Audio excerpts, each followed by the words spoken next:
Oo. Kaya mo eh. Naman.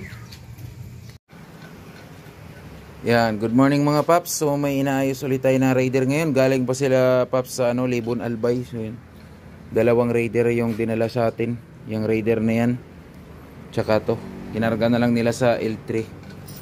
Tapos bali 32,000 odo pa lang naman to, pero napagalaw kasi kaya medyo nagka-problema yung makina. Tapos puro tagas. Puro tagas dyan.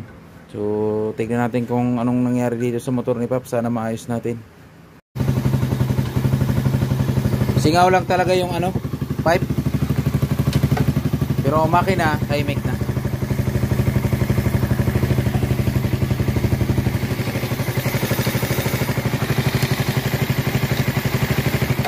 Pipe lang talaga. Elbow. Persado kasi to.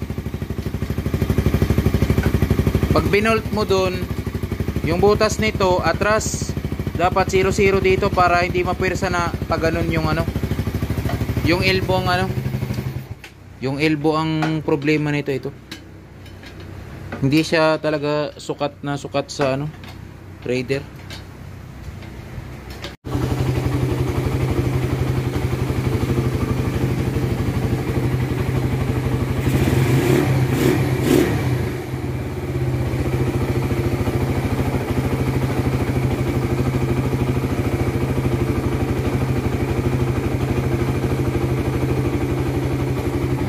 Ito yung ginawa natin na pangalawa ngayong araw. Galing sila Pap sa Libon Albay.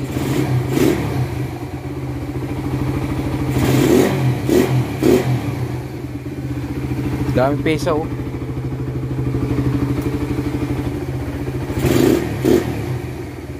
Tutunuhin pa natin to.